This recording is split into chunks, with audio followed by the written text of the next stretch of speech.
What is the best loophole that you've ever found? Little community center arcade where I used to live as a kid had an air hockey table in the back room. Somebody figured out that if you jimmy the coin slot in just the right way, you could get an extra 3-4 games out of one quarter until the thing was fully pressed in and you'd have to put in a new one. None of us had much money, so this was a lifesaver. The employees didn't really care because what money we did have was typically spent at the snack bar, so they made money off us anyway. I kind of miss that place. They always had fresh watermelon for free for kids who had absolutely no money so nobody would feel left out. Upvoted for good sentiments. Local radio station had a contest where you call in when they play same artist back to back to win a prize. Turns out they had a now playing and up next feature on their website. My girlfriend at the time would start calling in before the second song even came on. Won tons of prizes ranging from concert tickets to a laptop. Plot twist. The radio station totally knew about this and they were trying to drive more traffic to their website so they would get more ad revenue. My college campus had a cafe with deli and salad bar. The deli sandwiches were way overpriced, like $8 for a standard turkey sandwich. But the salad bar was very reasonable, subsidized to promote healthy eating. So I found that the salad bar had all the same ingredients as the sandwiches. The meat was just shredded. The deli would sell slices of bread for $0.25 each. So I would just buy the bread, load up and weigh my salad and grab some free mayo and mustard packets, then build my own sandwiches for under $2. Used that trick for my last 2 years. Back in the 90s, Dr. Pepper ran a promotion where you could win stuff from the bottle caps, including a free Dr. Pepper. You just paid for the new soda with the winning bottle cap. I learned that you could look up the bottle and barely read what was written on the inside of the cap. I bought one Dr. Pepper and continued to win maybe 30 or so more Dr. Peppers. As a teen, an unlimited supply of soda was amazing. Joke's on you, now you have type 2 diabetes. Very old place of work decided to have a Christmas party and provide everyone with a few vouchers each for free drinks. They'd arrange with the venue that employees would hand over one tag for any drink of any size and would settle up in the days after the event. The problem was that these vouchers were simply tags that you'd put into a filing cabinet sleeve and write on with a colored sticky dot on them. They distributed the tickets half an hour before we closed for the party. Guess what was stocked in the stationery cabinet? Filing tags and sticky dots. They had no idea how the bar bill was nearly £10,000. My brother once yelled last one to jump in the pool is gay, and then jumped into the pool. However, I figured out that if I did not jump in then technically he would be the last one in the pool, and he is still gay to this day. Boom, roasted. Not very impressive, but at my high school we had to wear a button down and a tie to class every day. One of the kids realized that they never specified what kind of button down it had to be, so he wore a Hawaiian shirt to class with a tie. Technically it met the dress code, so it stuck. Pretty soon most of the school started wearing Hawaiian shirts with ties to class. We looked like a bunch of ridiculous Jimmy Buffett Goes Mormon types, but it was worth it to spite the system. They changed the rule to ban Hawaiian shirts a week later. I still use the loophole of jumping on a shuttle bus out of LAX to a parking garage or hotel. Yes. And then calling an Uber Lyft from there to avoid the airport prices. Brings the ride home down to $10 from $40. I do this in NYC. I take the air train to the free stop at the parking lot and call an Uber there. Half the price, double the happiness. My former workplace would tell us every Monday that we had to work overtime Saturday, then often cancel overtime at the last minute. That way they didn't have to give us the minimum 24 hours notice of mandatory overtime and they could take as long as they wanted to decide if they needed us. They also got to play it off like they were doing us a favor by giving us our weekend back. It was a dong move, but it was certainly effective. Had an employer who would subtract break hours from your pay, regardless of how many hours you worked, or if you even took a break. So if you worked 40 HRS/5 shifts, you'd get a paycheck for 35 hours. Worked 44 HRS/5 shifts, get a paycheck for 39 hours. I found the loophole was to work 39 hours because they wouldn't subtract the 5 hours from you until you hit 40. They used to have a promotion at Wendy's probably 6 or 7 years ago, where if you filled a survey out on your receipt you could get free burger. I guess they didn't notice that you could take the survey on the receipt of the free burger and just keep getting free ones. So we would just go after school and chain 5 free burgers after we just bought one. We did that for a few days until they finally caught on and stopped accepting it. My dad figured out a good one back in the 80s. Just like they do now. Back then cable companies would give you a free weekend trial of a premium channel, HBO, Cinemax, etc. in an effort to get more people to sign up for those channels and pay more. However, our cable company's method of giving you access to the special channel was to send a signal to your cable box which unlocked the channel. To turn off the channel at the end of the free trial, another signal was sent. My dad figured out that the signal to lock it was only sent for a short period of time. So before the end of the free weekend, he would unplug the cable box and then plug it back up the next day. Since the box never got the signal, we would have a free premium channel for a while. Usually after a month or 2 it would get shut off, so we'd have to wait for the next free trial weekend. I didn't find this loophole, but my friend did. A few years back, an online store had this promotion where whoever spent the most money over a month would get free round-trip airplane tickets to anywhere in the world. My friend, who's a freaking genius, found that one thing you could buy on the site was a gift certificate. So he bought a $25 gift certificate and kept spending it on another $25 gift certificate. So he ended up spending $25 on round-trip tickets to Australia. I did this on threadless.com like 14 years ago or so. I don't remember the specifics, but you got bonus credit for purchases, which worked with gift cards. I exploited it to get enough credits to get a bunch of shirts for free. Not as exciting as plane tickets, but I still felt like a mastermind.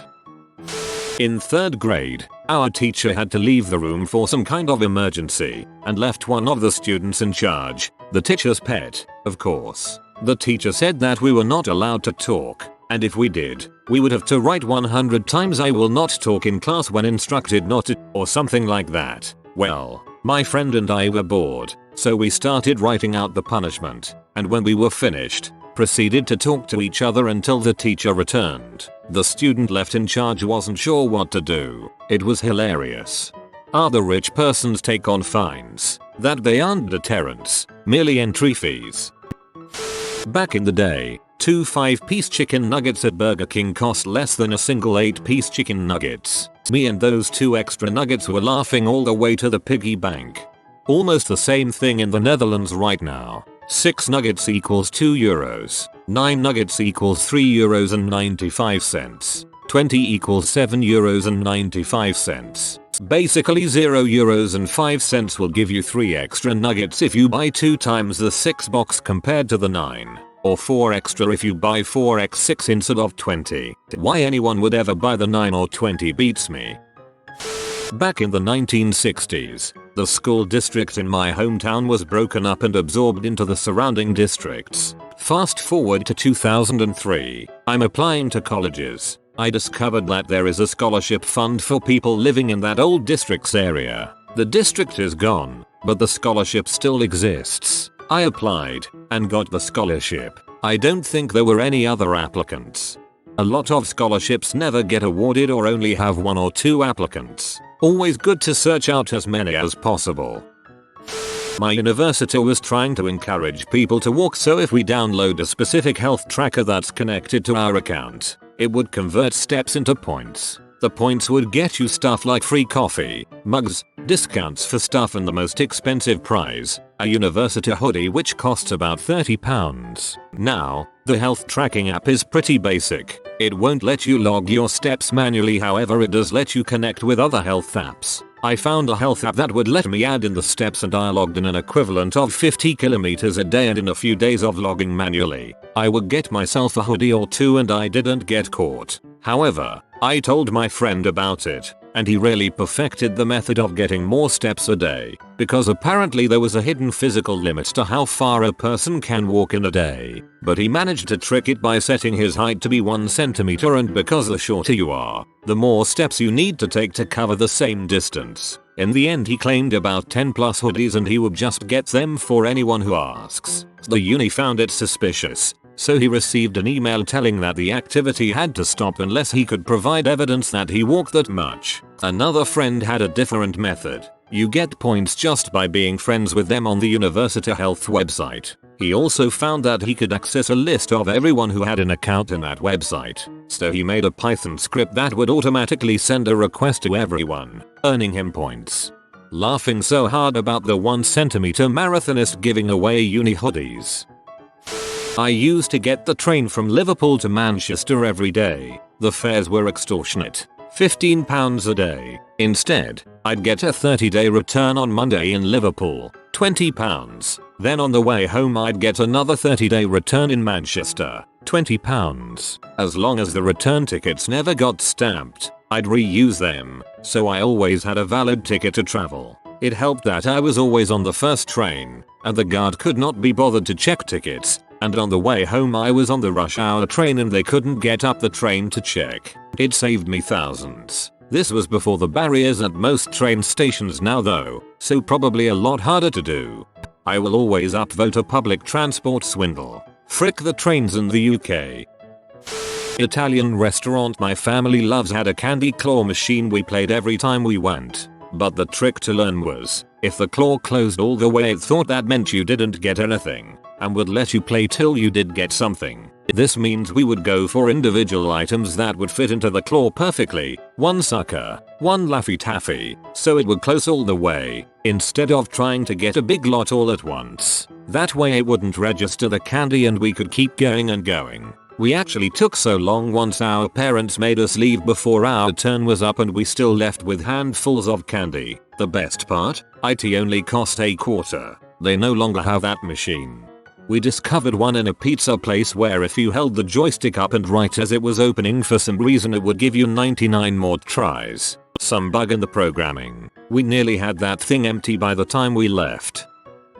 I purchased a wireless keyboard at least 8 years ago, maybe 10. It's awesome. Except I broke one of the keys about 2 years later. So I contacted the manufacturer to see about just buying a replacement control key because it's awesome and I thought just the key would be cheap. But they said it's still under warranty and they sent me a replacement. About 2 or 3 years later, a similar thing happens and I'm all set to throw down $$ for a replacement. But the replacement keyboard's warranty time started when they sent me that one. So I wound up with a replacements for my replacement. This just kept going on. I'm currently on my 3rd or 4th replacement keyboard. I've lost count. Over the years, the design of the keyboard has improved so much. The current one is not at all identical to the original K800 I purchased, but it's still a fantastic keyboard. If they would ever give me an opportunity to buy a replacement, I would. Sounds like their Loophole is an excellent customer loyalty guarantee.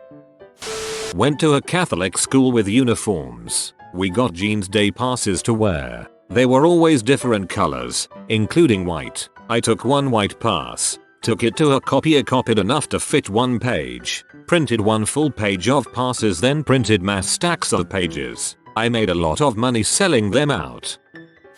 Took a survey course in college, which basically amounted to a course the school was planning to offer in the future, but giving the professor an opportunity to fine-tune the curriculum before officially offering it as a class. Easy enough course, got my credit, went home happy. Next semester the course went live and was offered under a different course number, but the description was identical. Signed up, never attended a class, took the final and got my credit again. When I was in high school I applied for a summer job with the county. As part of the unbiased application process, each applicant was asked to take an intelligence test. The test consisted of about 80 questions. Each question was 4 or 5 line drawings, and you had to put an X in the box next to the one that didn't belong. Pretty easy. I happened to notice, though, that the test paper was 2-part, which is 2 sheets of paper that are attached together back to back with a sheet of carbon paper in between. I could peel the sheets apart and look inside. The second sheet just had a bunch of boxes printed on it, and I could see from the first few questions that I'd answered that the X's I'd marked ended up in the printed boxes on the second sheet thanks to the carbon paper. So, I did all of the questions with obvious answers, and if I was unsure, I just peeled the paper apart, noted where the box was printed on the second sheet, and made sure I got it right. Of course, I got 100%. I figure that if you can cheat on an intelligence test, you're pretty smart. I'd like to think that you passed the real test. My friend made a spreadsheet of all the restaurants in town that gave you free stuff for your birthday, and mapped out the shortest route to take you to all of them.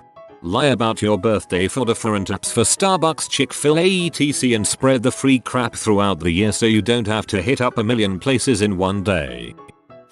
My high school had a stupid rule that banned you from attending prom if you went to a Saturday detention that semester. I got in trouble and was assigned to Sat. D Hall. But my girlfriend really wanted to go to prom. I just kept skipping it and they kept adding more until they rolled it into a day of actual suspension. They had no rule barring you from prom for an out of school suspension, so I got a day off and took my girl to prom.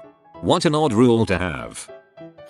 For a while McDonald's had a promo where, when you walked in, you could scan a QR code and possibly get free food. However, different locations and different cutouts had different codes. I took pics of as many unique codes I could find, put them all on a handy PDF, and scanned them all using an Android device and an iOS device before lunch. I got free extra value meals regularly. In fact, I still had a couple free ones left over when they stopped the promotion. You may be responsible for killing that promotion. Old job had a loophole about time. It worked as such. If you were scheduled for 8 AM shift, you had 7 minutes to arrive and be on time. If you arrived past the 7 minutes, you were considered 15 minutes late. Loophole. It worked the same for clocking out. If you stayed and helped for an extra 7 minutes and clocked out, you got an extra 15 minutes of pay. During my tenure there, I would always ask if people needed extra help and make sure I stayed past the 7 minutes. This went on for a full year. Got probably close to an extra 24 hours of pay. Our local Tesco accidentally had 2 offers for Terry's chocolate orange at once. So if you bought 4, or a multiple of 4, they gave you 50p. Tried not to abuse it since if they noticed they change it, but bought 4 chocolate oranges with other stuff through the self-checkout every day for almost 2 weeks before they corrected it. I planned to save them for Christmas presents, but Christmas was 4 months away, and you know how delicious Terry's chocolate oranges are.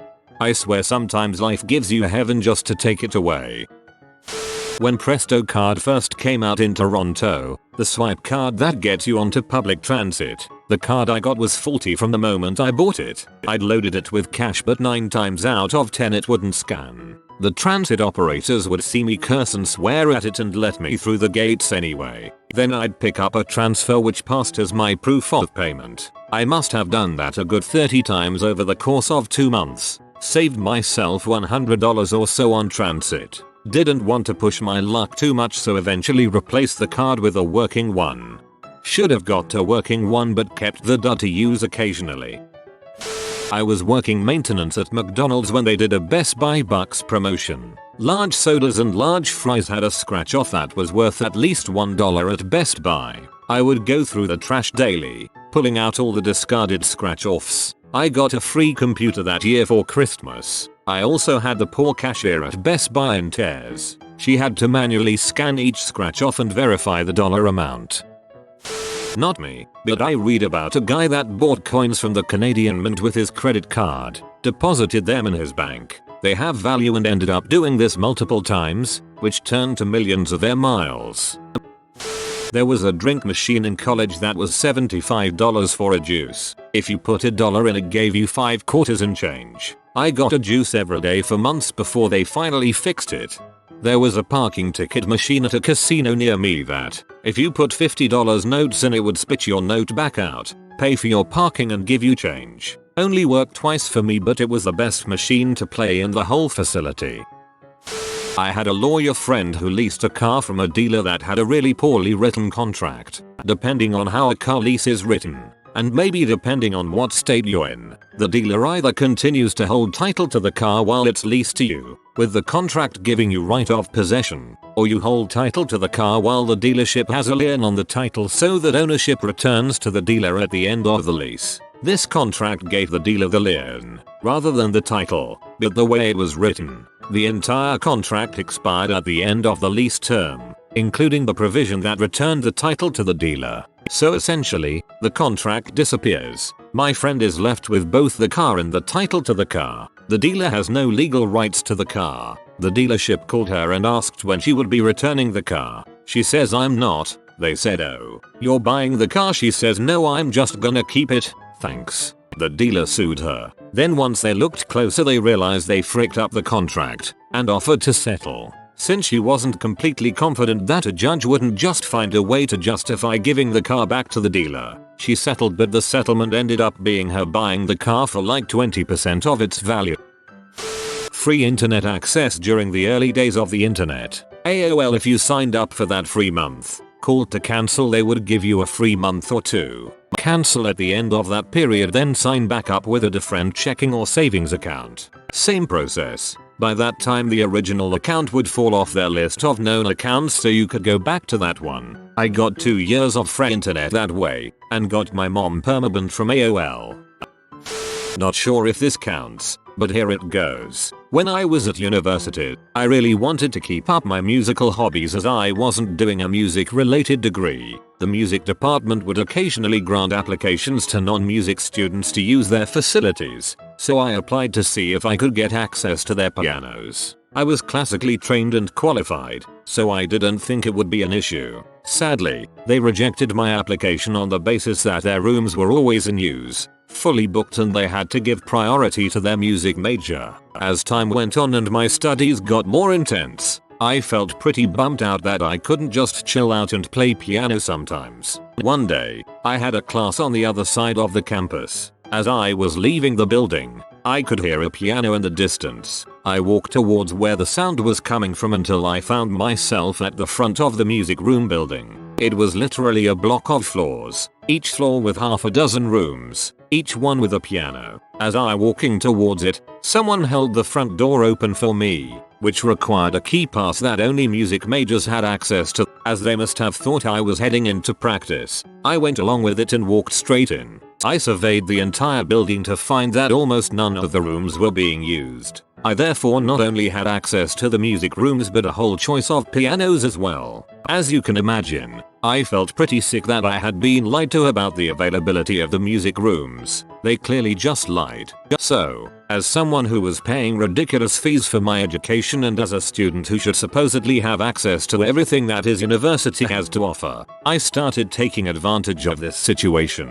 Every day, I would wait outside the music building, waiting for someone to innocently walk out while I pretended to walk in. On certain days, no one would come out for a long time. At this point, I would knock on the windows of the ground floor music rooms and say I forgot my key pass. Do you mind opening the door for me? They would always very kindly open up and never bothered to question if I really was a music student. As this went on, people got to know me. The fact that I could also play piano made it less suspicious that I was just some nobody up to no good. Eventually, it got to the point where the tables would turn. It turns out that students did indeed forget their key passes, and on several occasions I got knocks on the window while I was playing piano. In other words, music students were asking a non-music student for access to their pianos. This went on until the day I graduated. You can imagine the shock on the faces of the friends I made from the music department on graduation day when they saw me receive a degree in a completely different subject.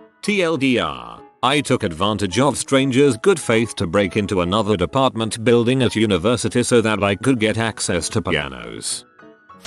I'm not sure if they do this anymore, but many years ago, while an employee at Home Goods, the store had this promotion where employees could get these scratch-off cards that reduced the cost of an item by the 1st of May $2020 each time they found a price sticker on the floor. Each card had 3 scratch-off areas, and the catch was that you could only scratch off one. However, if you used a lamp, you could see which scratch-off area was the 1st of May 2020, meaning that you could very easily rack up a $20 gift card for every sticker you found on the floor. The idea was that if employees collected these fallen stickers, regular, nefarious shoppers couldn't stick them on something of far greater value and check out at that price. There were no rules on how many an employee could have, or combine, because most folks who worked at that store were middle-aged women who really couldn't give a frick, and most of the stuff Home Goods sells is garbage. But then there was me, a starving, broke college kid, who got paid crap, but who worked in the back room unloading trucks, and who also was occasionally tasked with stocking shelves. In short, I was the only person who seemed to give a crap about this promotion, and my bosses, who wanted to show their higher-ups that they were putting the corporate programs into effect, were happy to oblige each sticker I presented with a scratch-off ticket of my own. Now Home Goods, while normally a purveyor of fine garbage, also occasionally has very nice, very high-end, housewares on the cheap. Comparatively, these items, like cookware, linens, comforters, etc., are more often than not, usually much more expensive than the rest of the store's stock, and take a while to sell. For me, the guy who unloaded the trucks, this meant that when I saw something absurdly nice, I could put it very high up into a loading bay, and just let it sit for a while, because the senior citizens I worked with would never go up to get it. At the end of a 4-month summer, I'd amassed about 1,100 in these little gift cards, and with them I bought a full set of all-clad copper core cookware. A new piece came in once a month, a queen-size down comforter, duvet cover and sheets, pillows, nice flatware, plates and glasses, a dozen useful kitchen tools. To this day, 10 years later, I still have all the all-clad, which alone retail for $800, and some of the kitchen tools, all of it for free. If you are new to the channel, you can subscribe. I publish new videos every day. Until then, check another video.